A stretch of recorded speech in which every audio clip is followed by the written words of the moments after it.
Hello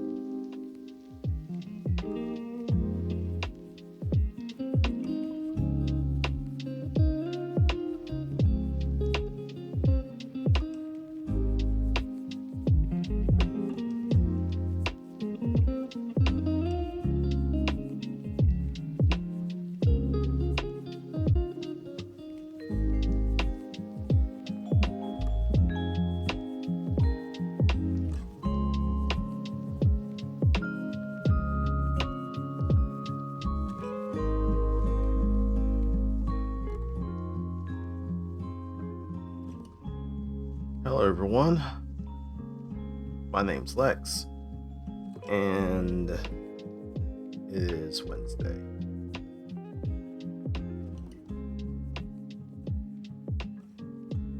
That it is.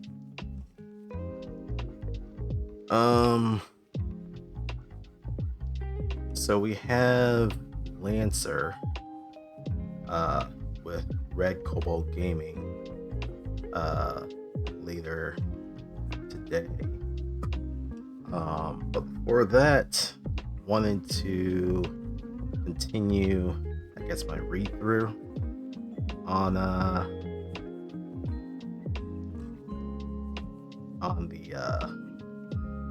players or the core rulebook.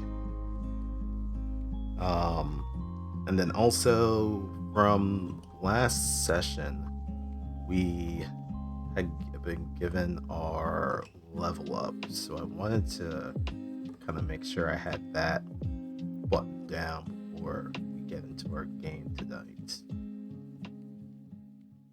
But as normal, I guess reading a couple of things pertaining to the actual game itself. I think we were talking about like conditions and stuff, and like some actions previously, if I remember correctly.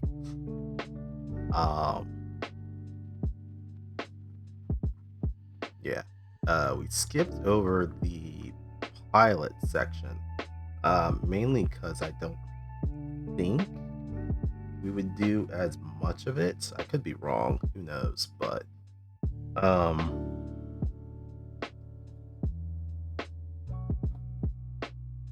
just gonna move into wear and tear, actually.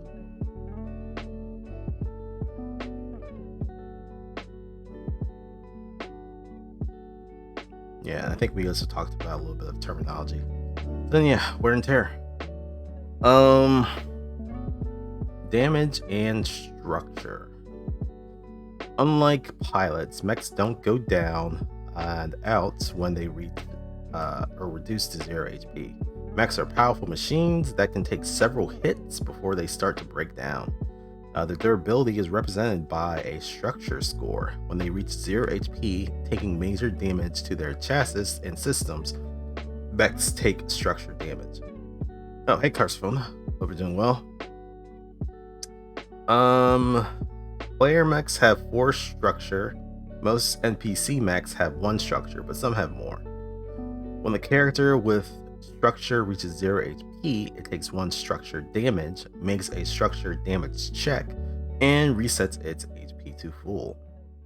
Next, it takes any excess damage beyond what was required to reach 0 HP. This does make it possible for a mech to take several points of structure damage and make multiple structure damage checks in one turn.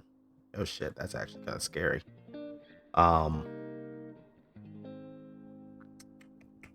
Did that happen in our last session? Because I know my whatchamacallit, my heavy machine gun does quite a bit of damage. I know I lit up one of the enemy frames with quite a bit. I think I've at max done 12 points of damage, but that was on a crit though. So that would take off 1 structure and then push into the next structure if that enemy had multiple structure levels to them. But yeah, no, that's kind of I mean, just doing one check, multiple checks. Oh, that's probably a lot of damage you just took. All right. Let's say that a character with 15 HP and 3 structure takes 20 damage. First, they take 15 damage, then they make a structure check and take 1 structure damage, then take another 5 damage. This will leave them with 2 structure and 10 HP, assuming they're still standing. When a mech is reduced to 0 structure, it is destroyed. Structure damage. When a mech is reduced to 0 HP, it takes structure damage. Its player or the GM makes a structure damage check. This represents the results of unusually powerful or accurate hits, which can disable a mech rapidly if not dealt with. To make a structure damage check, roll 1d6 per point of structure damage marked, including the structure damage that has just been taken. Choose the lowest result and check the structure damage charts to determine the outcome. Rolling multiple ones has particularly catastrophic consequences. And we have the chart right here. So on the 5 to 6, it's a glancing blow. Emergency systems kick in and stabilize your mech, but it is impaired until the end of your next turn. And I think impaired just means that you have a disadvantage on it. Yeah, impaired characters receive +1 disadvantage on all attacks, saves, and skill checks. Or sorry, not disadvantage. I'm gonna get that thing eventually. It's a -1d6 essentially. Hold on. Now I actually want to, because terminology is always important. Difficulty. That's what it is. So they get +1 difficulty. And accuracy is +1. Or sorry, accuracy is a plus, difficulty is a minus. And those are a d6. Whoops, went way too far.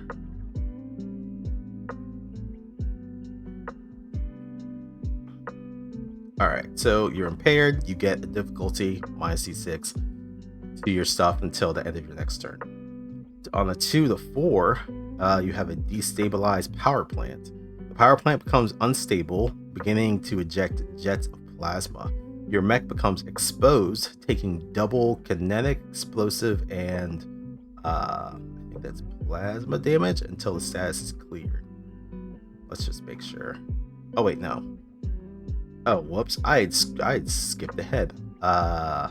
That's overheating. 2 to 4, system trauma. That's the next one. Parts of your mech are torn off by the damage. Roll another d6. On a 1 to 3, all weapons on one mount of your choice are destroyed. On a 4 to 6, a system of your choice is destroyed.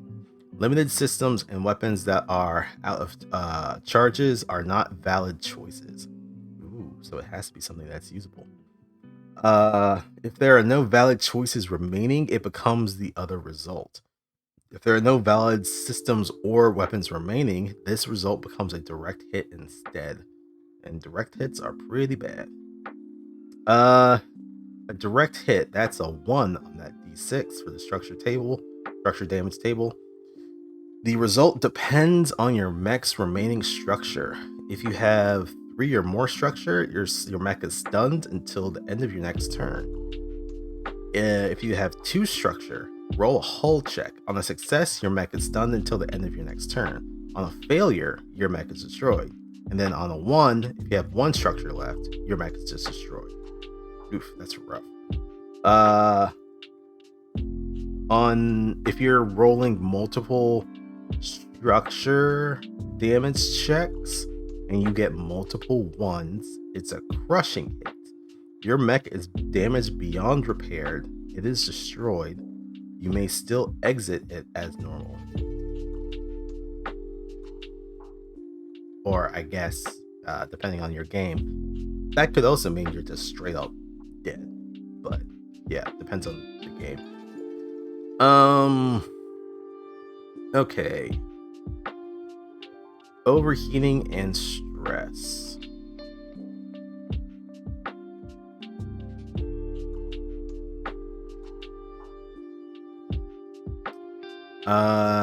Combat puts a tremendous amount of stress on mechs, electronic systems, and mechanical components represented by heat. Electronic warfare, environmental hazards, weaponry, and pushing structural limits can all cause heat buildup. Most mechs are equipped with heat sinks, shunts, coolant, and other heat dispersal systems that allow them to operate within factory-defined margins without generating heat. However, the demands of combat can tax these systems to the limit, even to the point of causing actual damage. Heat cap determines how much heat a mech can take, uh, a mech can handle before things get dangerous, and the amount of strain a mech's reactor can take is represented by a stress score. There's only so much stress damage a reactor can take before its core is breached and a meltdown begins. Most mechs have 4 stress, and NPCs typically have 1. When the mech takes heat over its heat cap, the runaway heat buildup places a strain on its cold fusion reactor. It takes 1 stress, makes an overheating check, and then clears all heat. Next, it takes any excess heat beyond what was required to exceed its heat cap, potentially causing it to overheat more than once. So kind of similar to structure damage. If you take a huge amount of heat at a single time, you can have to make multiple overheating checks as it burns through your heat cap. When a mech reaches 0 stress, it suffers a reactor meltdown at the end of its next turn.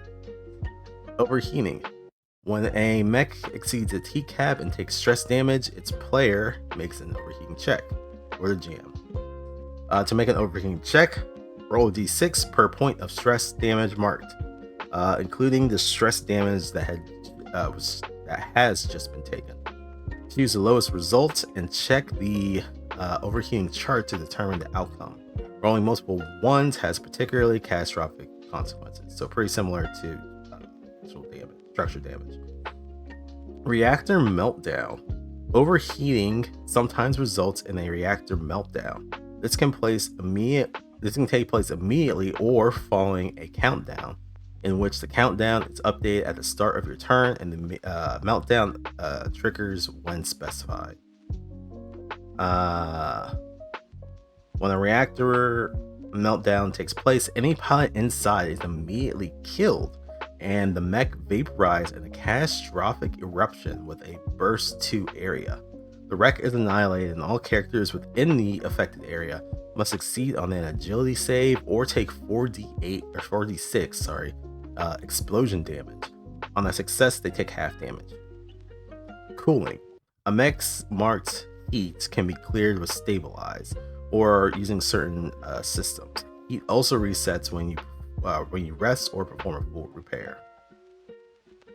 Danger zone. When a mech is at half of its total heat cap, it's in the danger zone. Certain weapons and talents can only be used in this state. It's obvious when the mech is in the danger zone. Segments start to glow, smoke, or steam, and external cooling mechanisms like reactor vents appear visibly hot or overworked. Alright.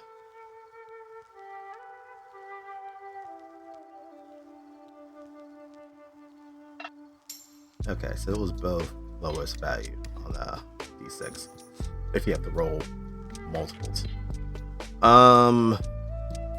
Alright, so from a 5 to 6, emergency shunt.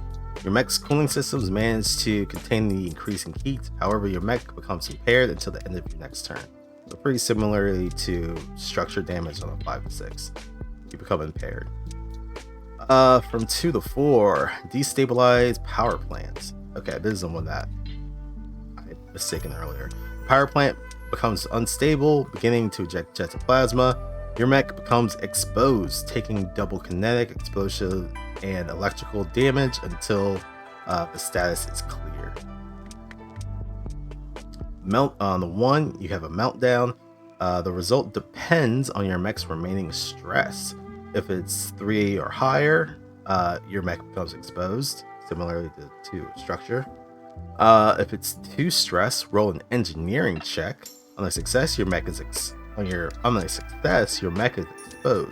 On a failure, it suffers a reactor meltdown after 1d6 of your turns, which is rolled by the GM.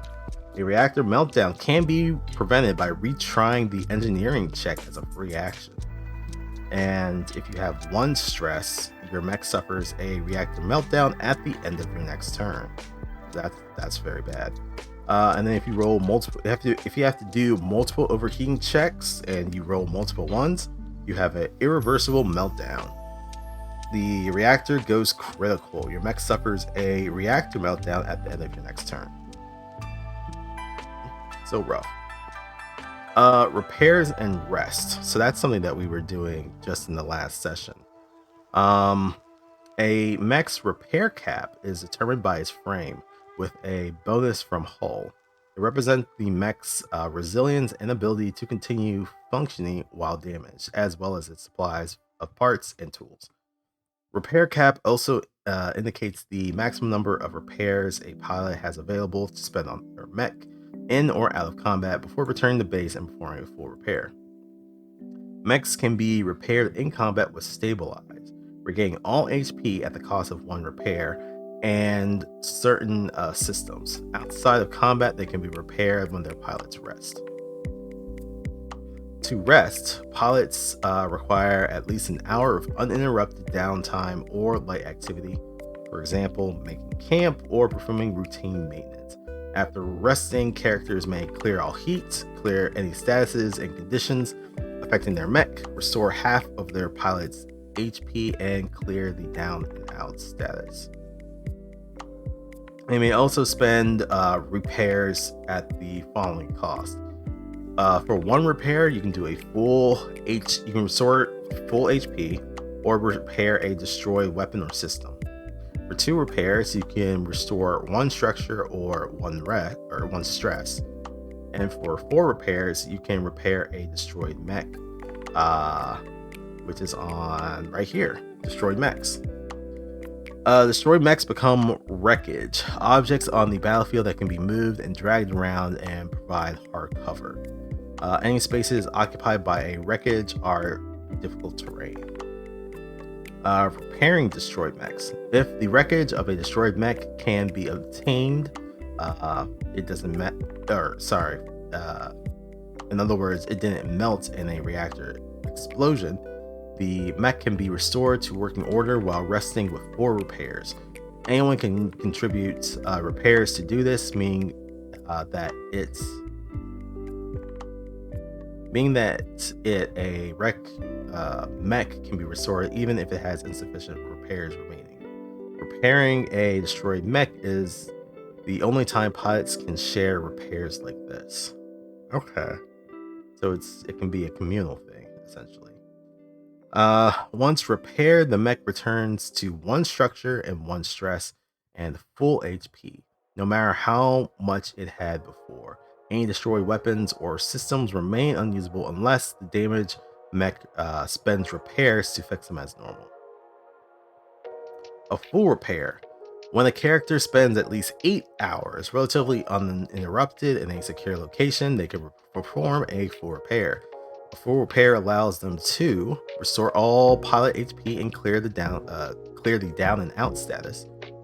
Restore a mech to full HP, stress, and structure as long as it's intact or the wreckage is accessible. Clear all statuses and conditions.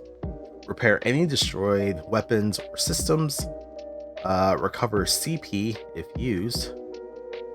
Regain all repairs and uses of limited weapons.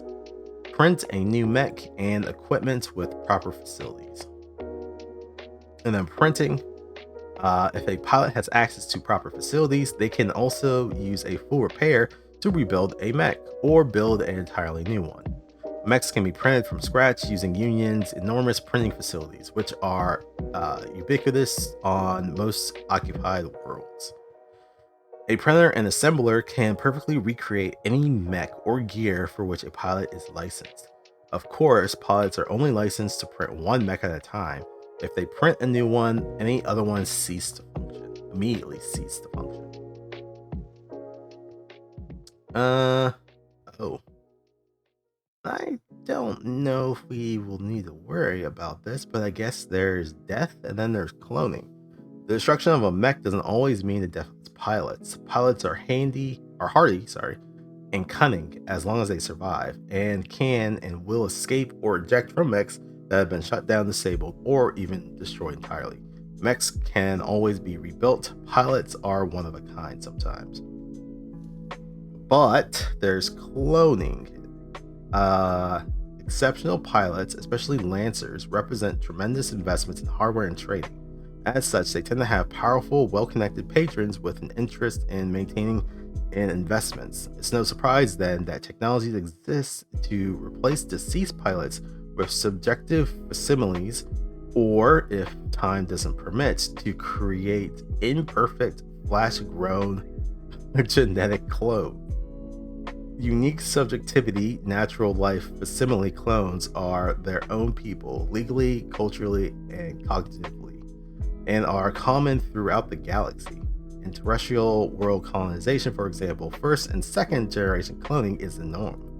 Really interesting. Flash clones are far less common, as the practice is broadly unlawful. Subjectivity override of either a flash or facsimile clone is exceedingly rare. Growing a body is easy. It is a very different thing and much more fraught to override a clone's natural subjectivity with the cobbled together cognitive profile of the deceased. Facsimile subjectivity cloning is incredibly expensive, subject to intense scrutiny, and restricted to approved entities. Unless a pilot is lucky enough to work for an organization with unions express sanction to run one of these rare and arguably unethical cloning programs, any cloning that does take place is probably unlawful. Complications. While facsimile clones suffer fewer physical complications than flash clones, subjectivity override, whether applied to a facsimile or flash clone, is an experimental process that always creates complications, personal and social. Unless the other members of a character's team know that subjectivity override is possible, it's going to be a hell of a surprise to see their comrade back from the dead. As for the revived pilot themselves, they might have to wrestle with the gap in their memory.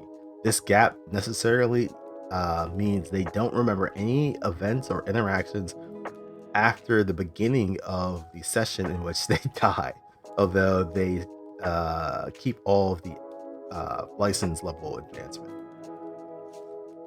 It is up to the player whether they want to bring a slain character back as a subjectivity override clone, or if they simply want to make a new character. It's important to remember that even if a clone has had a subjectivity override, this does not mean that they are the same person as the character who died. They look the same and share an imprint of the deceased's memories, drawing from them to act in novel situations. The original pilot who was killed is dead. Their consciousness ended forever. By default, the following conditions apply to both facsimile and flash cloned characters, but they can be tweaked by the GM as necessary. Cloned characters can't join a mission in progress. Flash cloned characters always come back with a quirk, see below. Additional cloning and subjectivity imprinting adds further quirks. So quirks can be physical or mental in nature, but they're always complicating. Whatever they are, they should offer story hooks or create interesting narrative situations. They don't have significant gameplay effects. Optionally, quirks might also be given to characters who go down and out, representing the lingering trauma of such a close encounter with death, or to characters who have died and been brought back to life by the GM's discretion or a twist in the narrative. If you want to roll for a random quirk, you can roll 1d20 and choose from the chart below. You can use these as examples for design quirks of your own. if you want to decide on a custom quirk with your GM. Oh man. So they actually have 20 of these different things.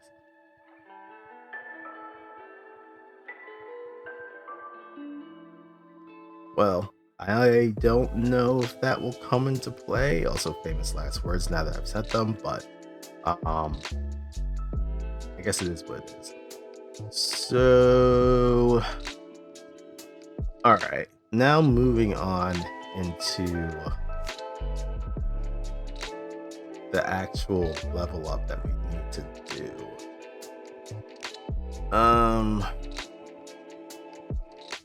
Because I think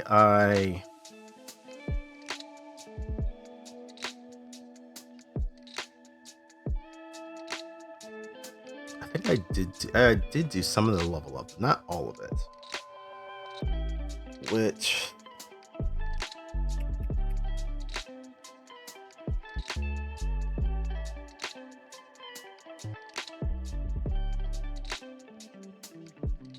let's see.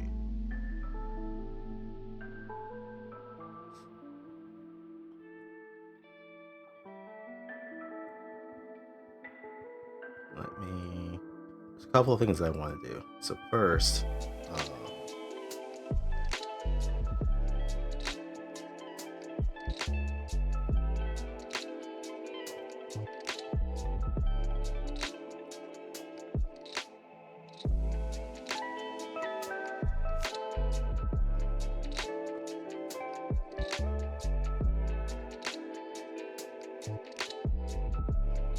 all right, I want to. Do I just drag you? Oh, yeah, I just drag you over. Okay, cool. So Matthias is in Operation Solstice. Yada yada. I do actually. I got the app on my phone. And I do want to,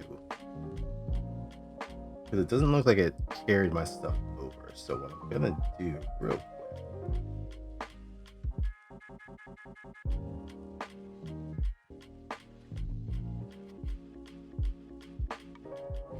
Did this thing double up? Oh, I forgot. I had it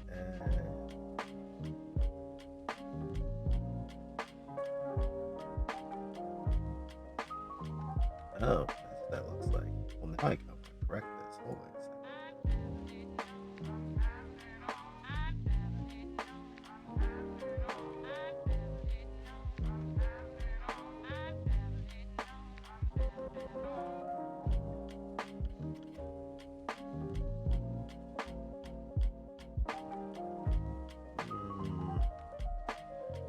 Oh, you know what?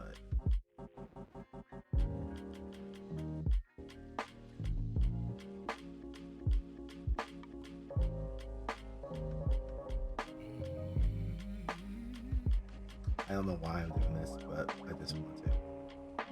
Because it looks off. There we go. So if I have to have a stacked image, that's there. But I don't need this right now. This can go away. Alright. I wanted to grab share code for this dude.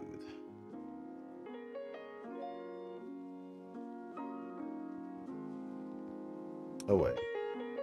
Oops.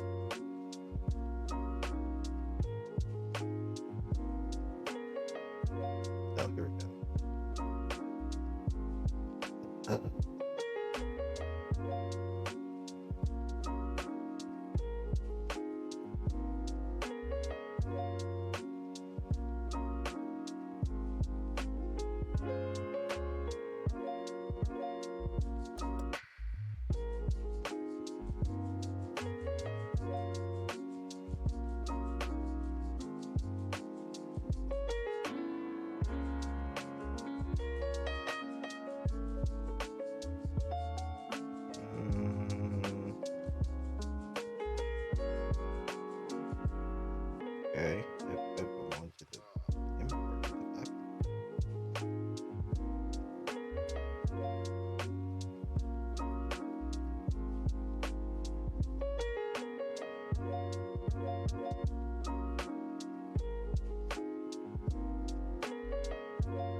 think they're automatic cloud sync temporarily disabled.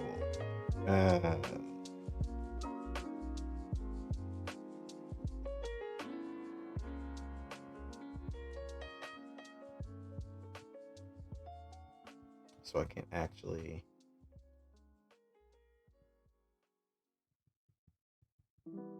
hold on a second. What do I need to do to make sure this shit is synced?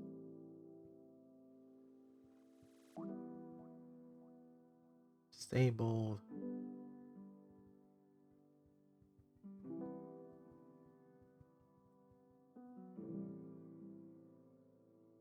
Refresh.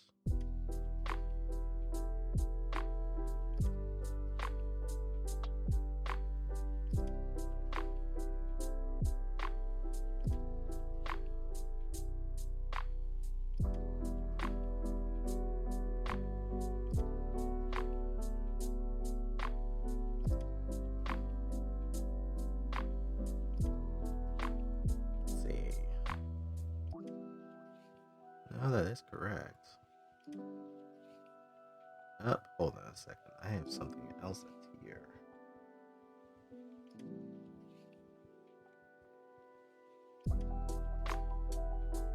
Exit, yes. Now, why does it say that you are?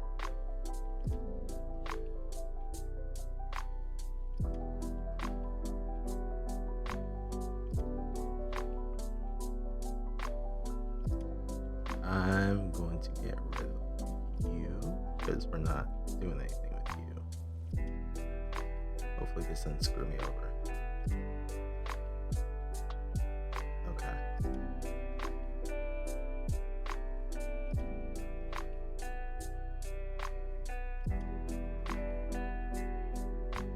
You know what? This will have to work for now.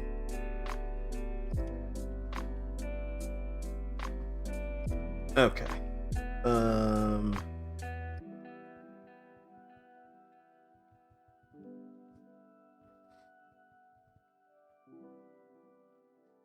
All right. We had a couple of things that we're done, and then we're gonna import this, I think, into the game.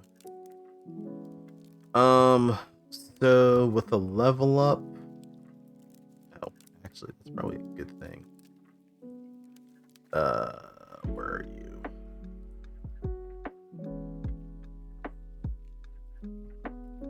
All right, so when you level up, +2 to an existing trigger, or you get a new trigger that has a +2. You get +1 to a mech skill. You get +1 to a talent rank to choose a new talent or to improve an existing one. And you get +1 license rank to spend on mech talents and licenses. Then leveling up naturally increases a pilot's grit, which is equal to half of the pilot's total license level, rounded up. Pilots gain their first level of grit at license level 1, and then at every third license level up to 12, the pilot also gets to choose a new core bonus, which is a powerful improvement to all mechs that they build. Okay, whoops, let me do that. All right, so +2 to our pilot skill triggers, which we could either boost one that we currently have or get a new one. I decided that I was going to boost. So for Matthias, it said that he was a medic, or he still is a medic. So I decided to boost his patch trigger, which is applied medical knowledge to medicate and diagnose.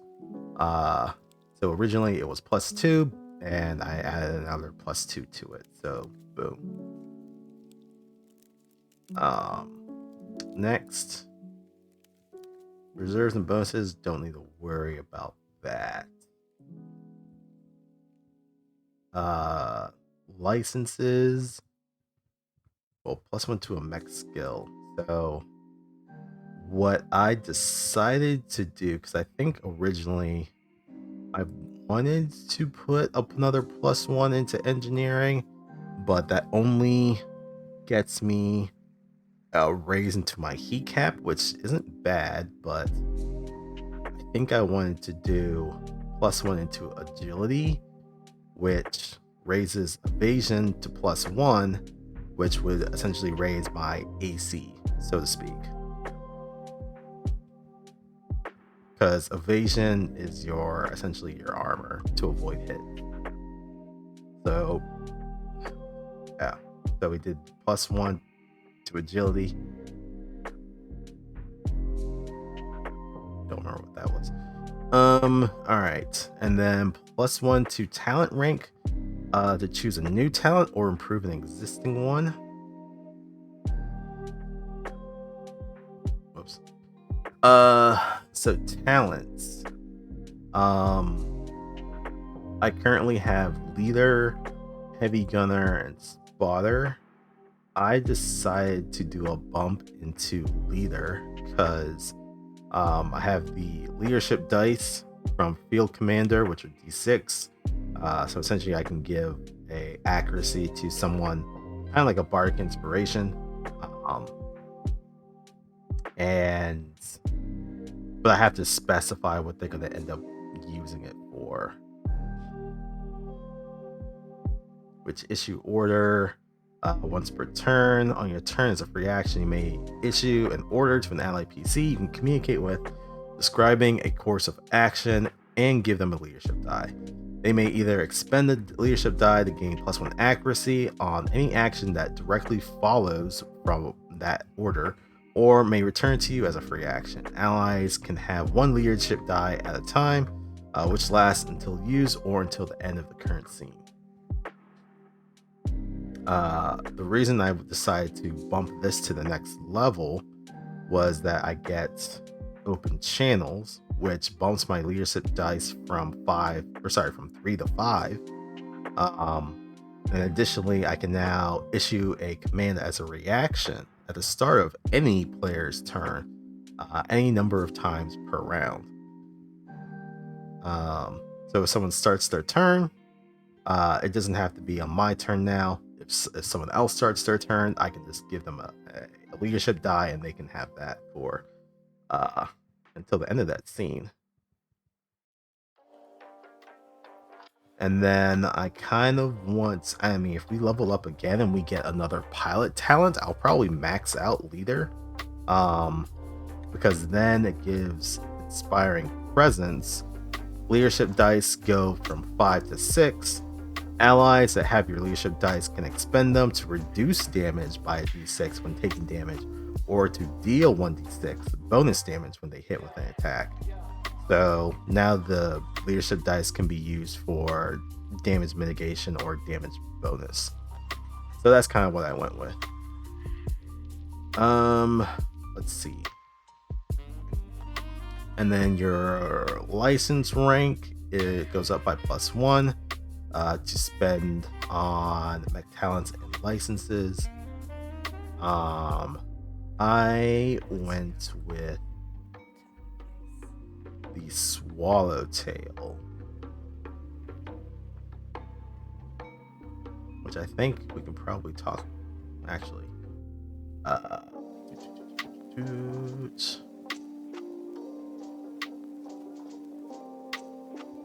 think it should be in compendiums.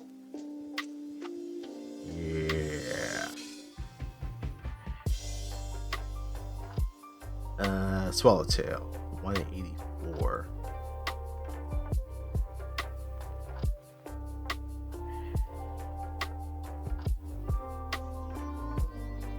Which I guess is what it kind of looks like, a 4-legged mech, with a big ass gun. I guess that's the idea of what it's supposed to look like. Is there anything else here we go. The SSC Swallowtail, it's a support. The Swallowtail is Smith Shimano's primary long-range scouting and fire support platform, built for rapid and sustained ranging across hostile, volatile environments. Built for long-term sustainability, it can operate in unstable environments for months and maximize its survivability by adjusting its operating efficiency on the fly. Each unit has an integrated cloak and a suite of predictive coral intelligences that coordinate its highly developed sensor systems to rapidly simulate and predict tactical developments, sometimes before they even occur. The Swallowtail's base model, the SW01, is one of the SSC's few mass-produced lines. The entry-level Bella Cow model, built without a cloaking field and up armor. Built without a cloaking field and up armor to address direct security requirements. The SW01 is especially popular among the rank and file troops of the Constellar Security Forces. So, core stats. It's size 1. Doesn't have any bonuses to its armor. It has a hull HP of 6 and a repair cap of 5. It has an agility of 10. It's agility. It has an evasion of 10 and it has a speed of 6.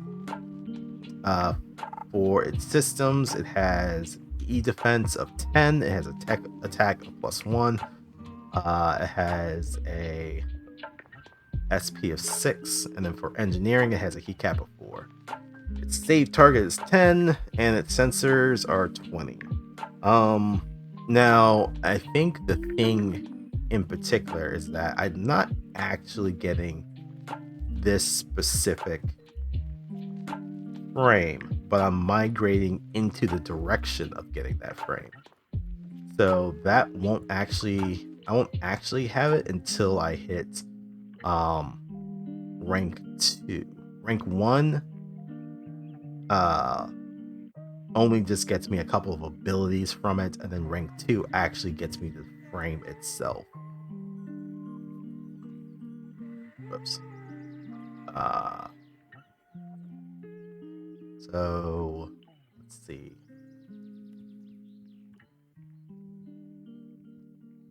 So I got 2 systems from this frame that I was able to add to my mech, which mech hanger. I may actually want to change the. Well, no, we're still. All right, it's just I don't have the actual frame itself. This is just some of the stuff picking up from the frame. So rank 1 for the Swallowtail. Still have these things. We had picked up a special weapon from the last mission that we did. So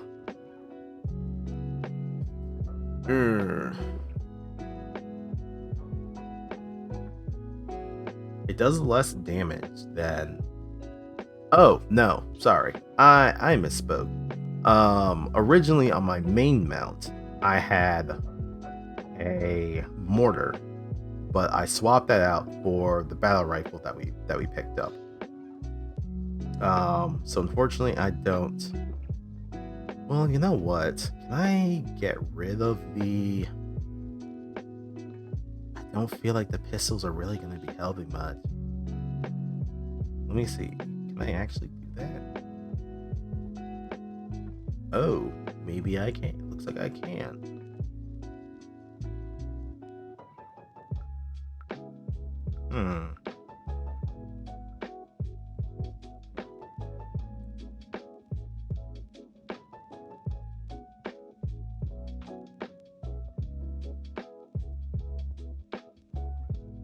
We're gonna move stuff around for a hot second. So for the heavy mount, put the mortar cannon. For the flex mount, battle rifle. Main mount,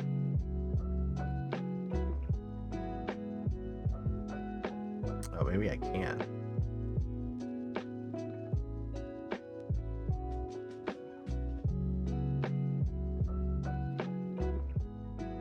Okay, maybe I can't do that.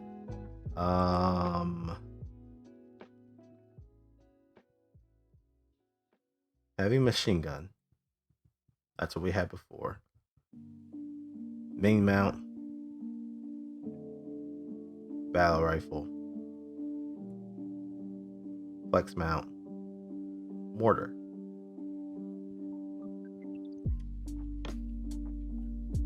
So it looks like that works, actually. Okay.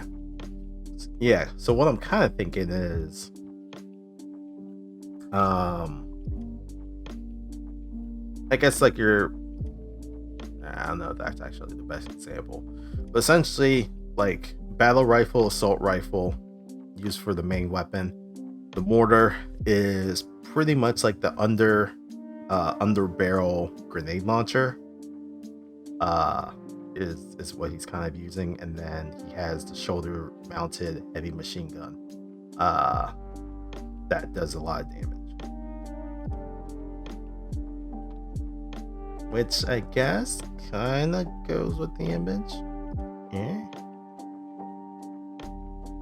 Yeah, if I could have done the main mount being the heavy machine gun, sure, but it doesn't look like that's the case. So we'll do it like this. So I don't have the pistols anymore. But the pistols weren't really doing all that much.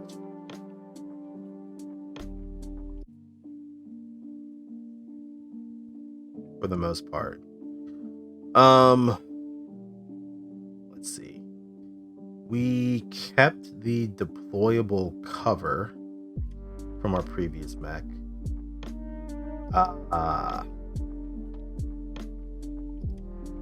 Deployed 2 sections of size 1 hard cover in free spaces adjacent to you and to each other.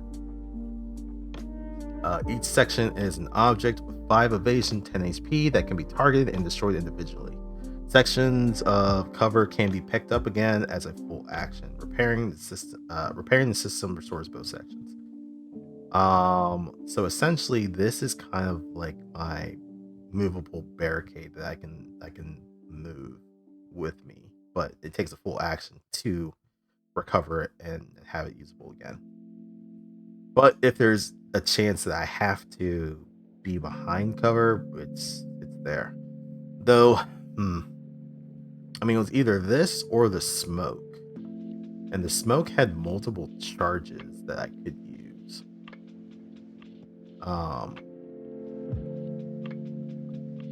Which would give soft cover for a time.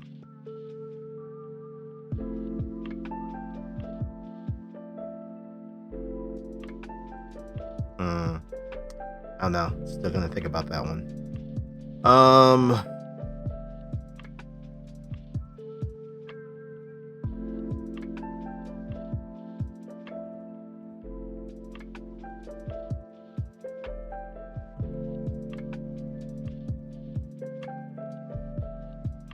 Kept the turret drones. I feel like they've been fine.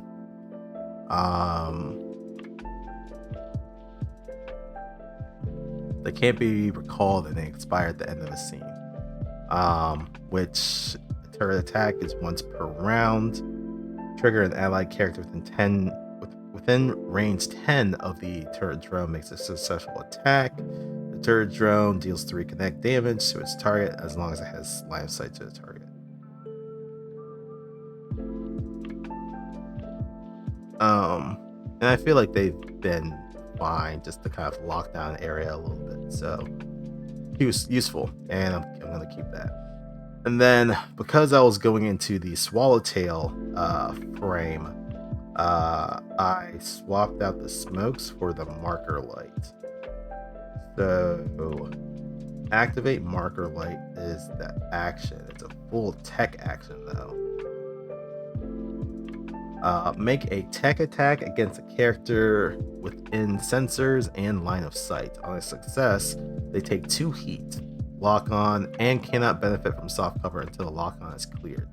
Additionally, once before the start of your next turn, when an allied character hits your target, they may declare as a reaction that they have hit a weak spot. If it wasn't already, the attack then becomes a critical hit. So, pretty good, but the thing is, I have to make a tech attack, which my tech attack gets no bonuses. So it's just going to be a flat roll. So if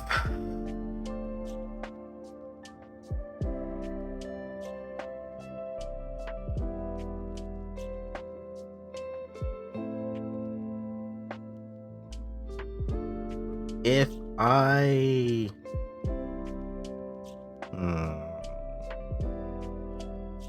mech skills.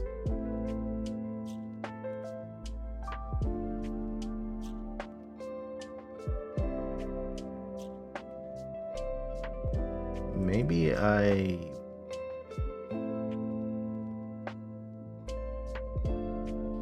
go into systems instead.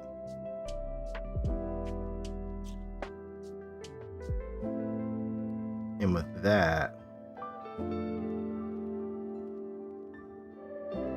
I do get a bonus to tech attack.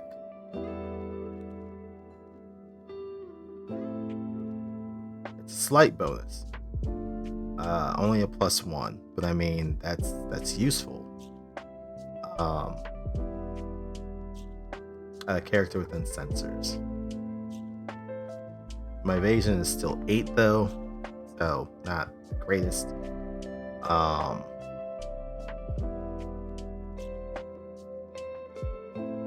Because if it wasn't for this skill, then maybe take it out.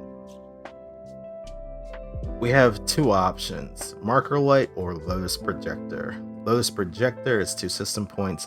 This scout drone can be deployed to a space within sensors and line of sight, where it emits a burst 2 field with the following effects. You know the current location, HP, evasion, E defense, and heat of all characters within the affected area. Hostile characters cannot hide in the area, and if they end their turn in the affected area, they cease to be hidden. Hostile characters can't benefit from being invisible while in the affected area. You can recall and redeploy your scout drone as a quick action.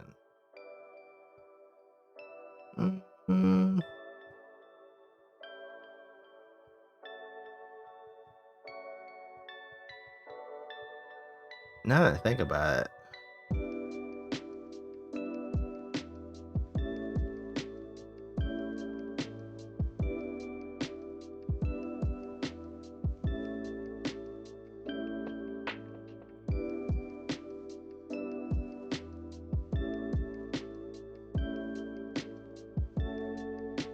within sensors and line of sight, so I can just send a scout. I mean, I guess I'm already kind of using drones, right? Like, I have turret drones and then a Lotus scout drone.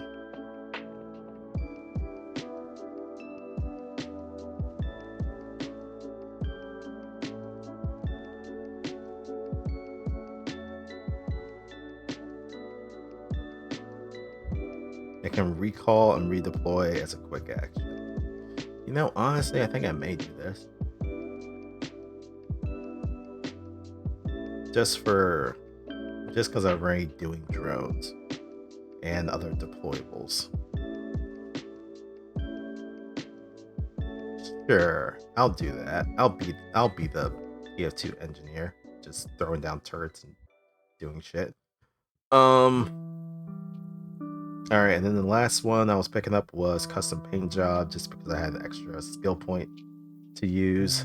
When you take structure damage, roll a d6. On a 6, you return to 1 HP and ignore the damage. The hit simply scratched your paint. This system can only be used once before each full repair and is not a valid target for system destruction. I think some of us also have it on their characters, but it's never really come up, so or it's come up, but I don't think we've ever rolled to not take the structure damage and just go to 1 HP instead. But I mean, I guess it's cool as a fallback. So I think that's... Oh, yeah, if I'm not going to be doing the tech attack thing, then I should change my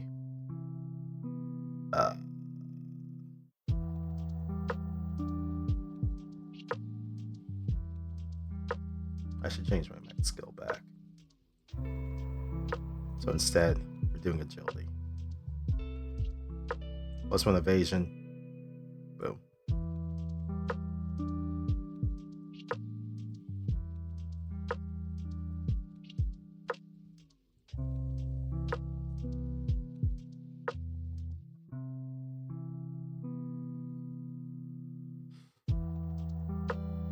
Oh, the other thing about the battle rifle that I picked up,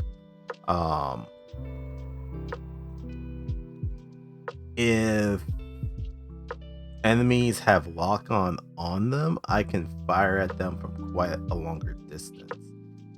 Because normally I have a sensor range of 10, and the battle rifle has a range of 10. But if an enemy has a lock-on on them, I can hit them if they're 15. And if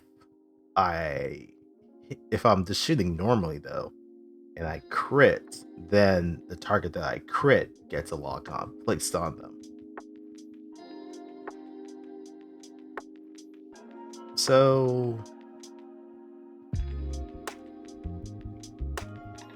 now that I'm kind of thinking about it,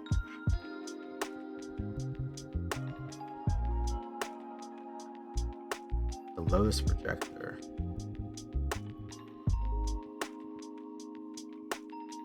Now I'm kind of thinking, of going back, because though I have to be able to hit a crit though, but if I do, the target gets locked on.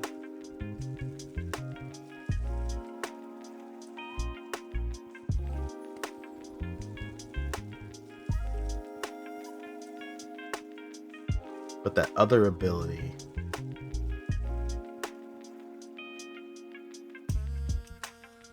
make a tech attack within sensors in line of sight. On a success, they take 2 heat, they get a lock on, and can't benefit from a soft cover until the lock on is cleared. So I guess I have just multiple ways of putting a lock on onto enemy characters, whether through the rifle or through this. So this is a full action to make a tech attack.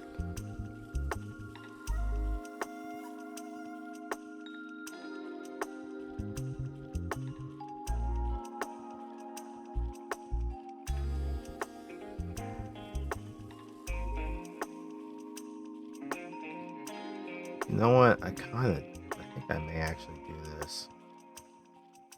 Alright, we're going back. Pilot skills.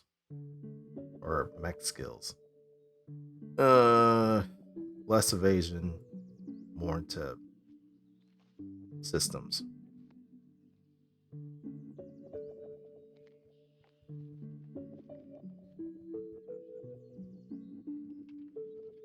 And then I also do have Spotter, though.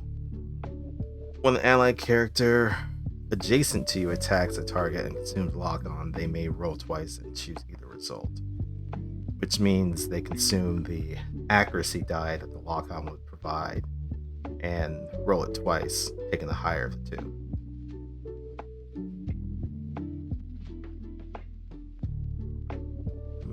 Yeah.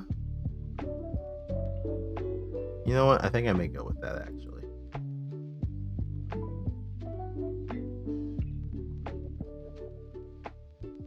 So, active marker lights. I got the turrets. We're, I think, all good.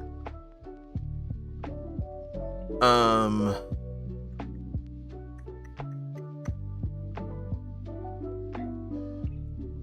what was...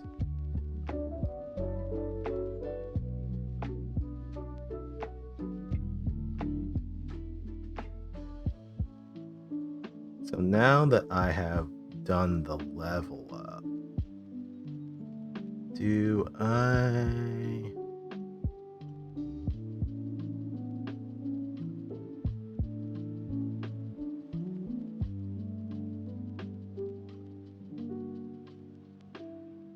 No, I think I have to actually get the share code. Let's open up LANCER actually, just to be sure.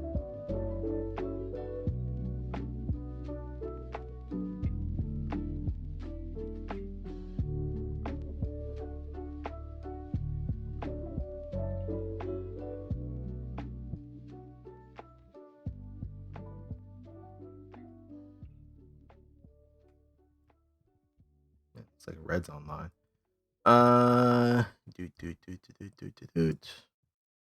My boy.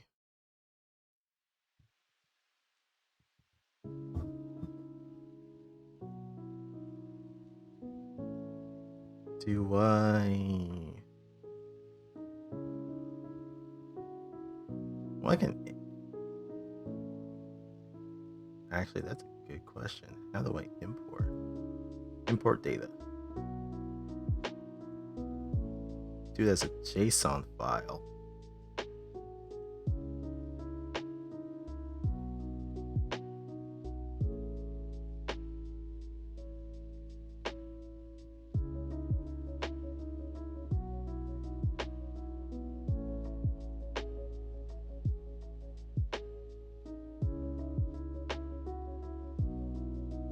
Load from if I'm logged in.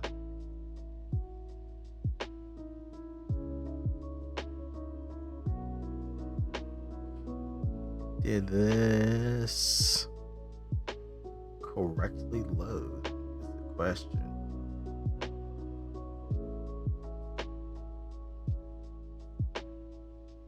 It did not.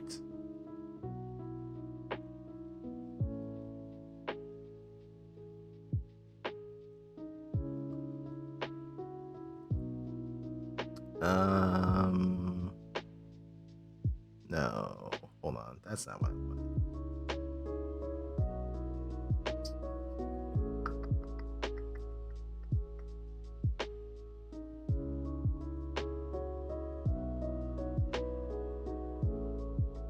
Wait, no, this is...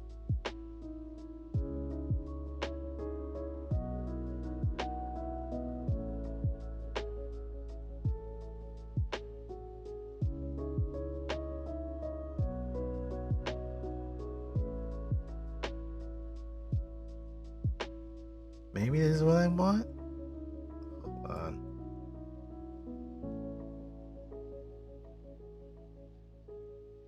I know I just shared my share code. Please don't fuck me over.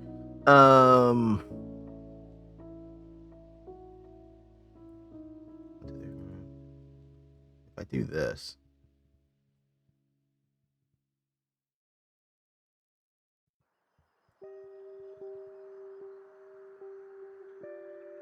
Up.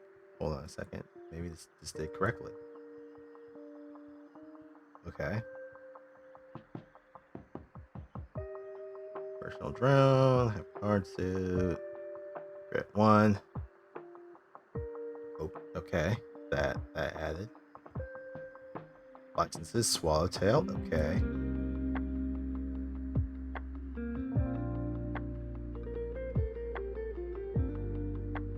I don't know what these two are, but I'm comfortably vague. That's my mech.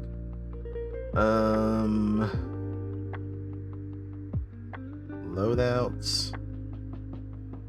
Battle rifle. Up, it did not.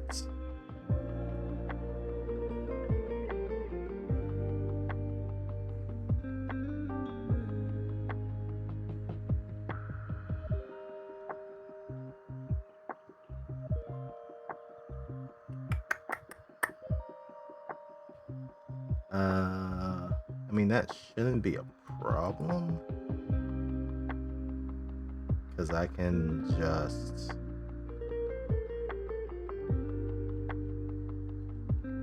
just remove the flex mount.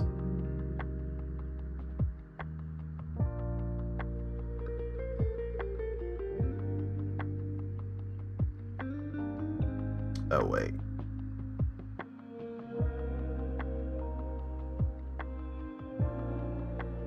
No, I think I fucked up.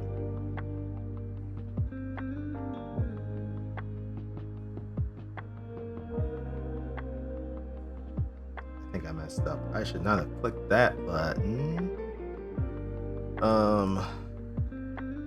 But I can just search. Which I think throw in here. Yeah. Hey Dom. Hope you're doing well. I decided to take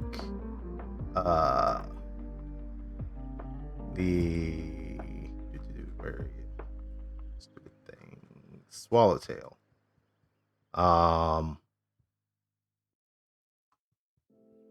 Which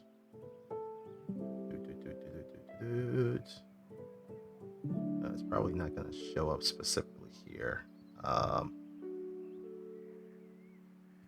Essentially, it's a support mech or Lancer frame terminology.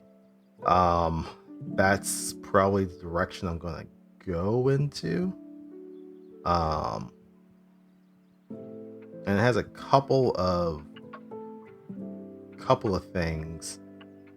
But specifically, I guess for right now, we only get access to 2 abilities from it and not the actual frame. So I decided to pick up Marker Light, which is make a tech attack against a character within sensors and line of sight. On a success, they take 2 heats. They gain lock-on, and they cannot benefit from soft cover until that lock-on is cleared. Additionally, once before the start of your next turn, when an allied character hits your target, you may declare as a reaction that they have hit a weak spot. If it wasn't already, that attack becomes a critical hit. So I can give you guys some boost on things, but I have to make a successful tech attack for that to happen.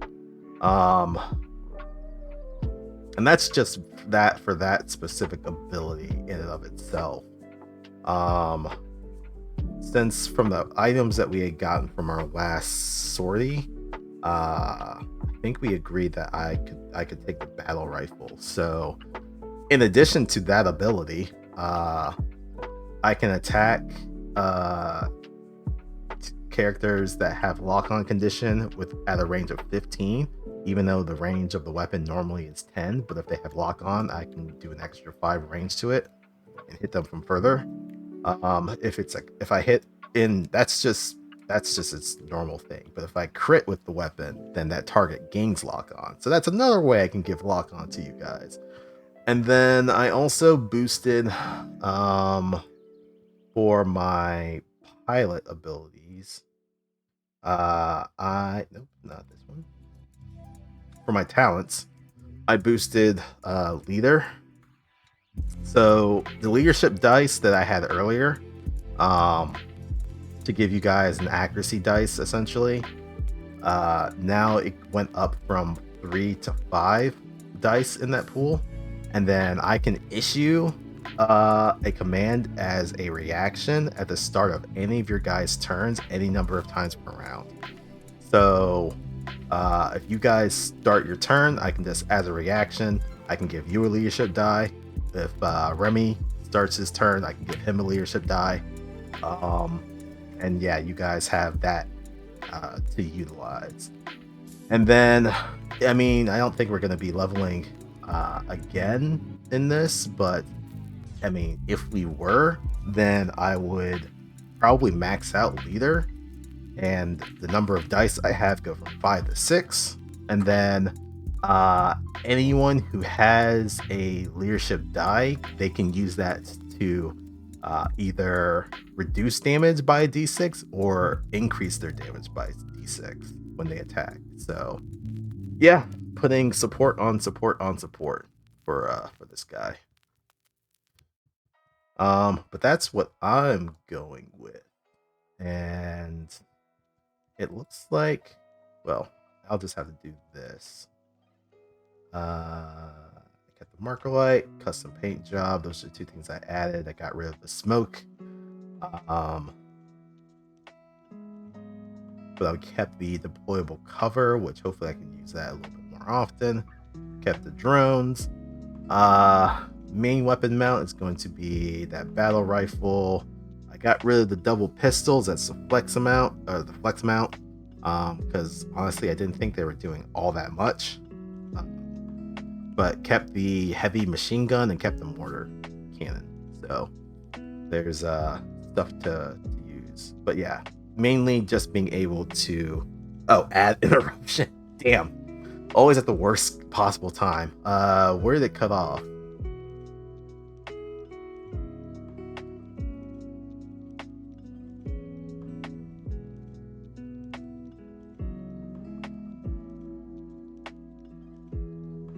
But otherwise, I think I am good. Oh, the level 3 leader. Yeah, so leader, if I take it to level 3,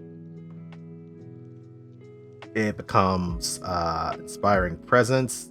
My pool of leadership dice go up from 5 to 6, and then allies who have a leadership die on them can expend that to reduce damage by a d6 or deal an extra d6 of damage when they hit.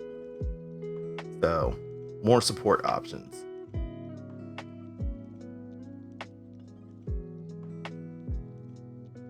And I mean, d6, not the worst thing. But again, I guess with our structure being like a total of 10, reducing, I mean, average of a d6 is what, like 3, 4? I mean, that's pretty significant if you kind of think about it. But yeah, yeah, I agree. Pilot talents, they're pretty cool, and they're kind of like how they have a little bit of a progression system on them. That just overall improves what is being used. But I think I am good on my level up.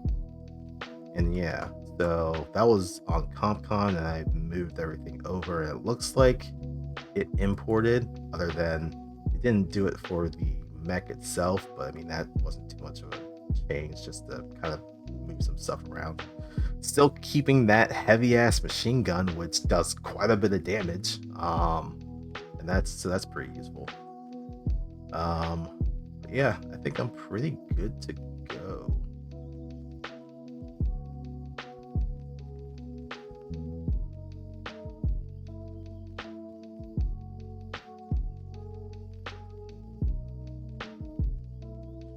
Alright, so then what was I gonna do after this? Because now that we've done the level up,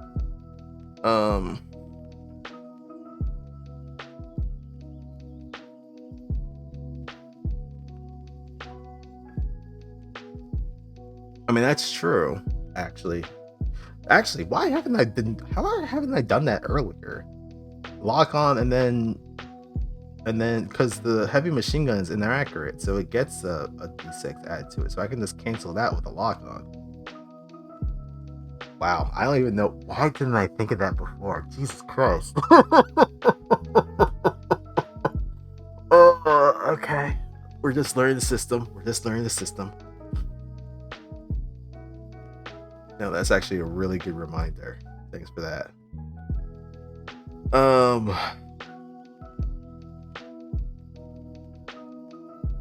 Because that thing does quite a bit of damage. It does.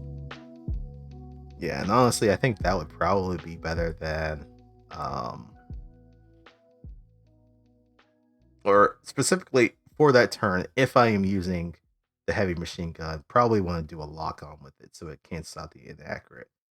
But if I'm using any of the other weapons, then probably good. In the mortar too. Yeah, actually, you're pretty right on that. Both of them have the inaccurate tag. So one quick action to lock on, and then another one to use either one of those weapons. And then for the battle rifle, actually probably even the same thing, because if I can crit, then I lock on for myself, use the battle rifle, possibly get a crit, then that puts another lock on for someone else to utilize, and just keeps that cycle going. Oh, I didn't actually look at the other tags for this too. So this thing has armor piercing, so it ignores any armor, so that's cool. Overkill. When rolling for damage with this weapon, any damage dice that lands on a 1 cause the attacker to take 1 heat. Ooh. And are then re-rolled. Additional 1s continue to trigger this effect. So it's exploding. But it could also possibly make me explode. But I have 8 heat, so do I still have the highest heat in the group? K-Nex is at 6. 6. Yeah, I still have the highest, so I can afford to do that when possible. And then exotic gear, that's just special stuff.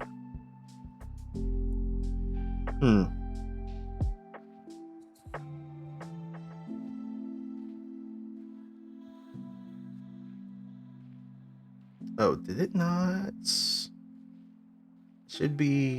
thing should be fully repaired, because we got a chance to do that. So okay, cool. Turret drones, everything up. Power up is back online. Our core ability is back online.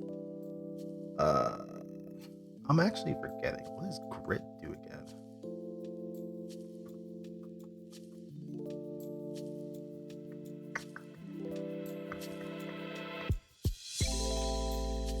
Pilots are lucky and unique individuals, only talented. Benefits are measured by grit, a bonus that reflects your pilot's deep reserves and resolve and will to live. Grit is half your level. It improves attack bonuses, hit points, and save targets for both of your attacks, hits, and points. Or sorry, attacks, hit points, and saves. Okay, so then that should be correct, because we're all grit 1, which okay, so it did factor that in, except for it does not do for tech attacks.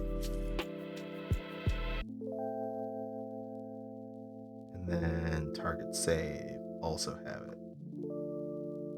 So save HP.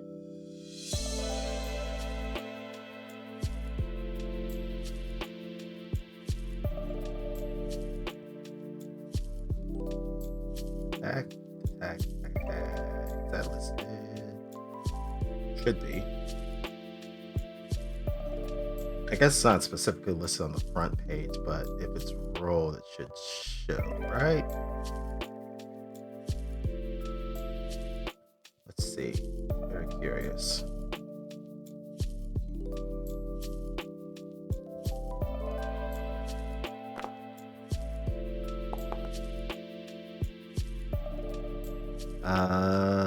Looks like the +1 is adding.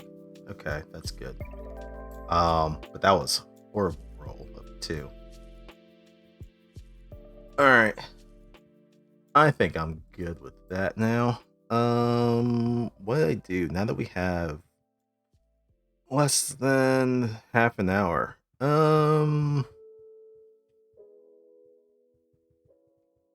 think I may just cut it here for right now.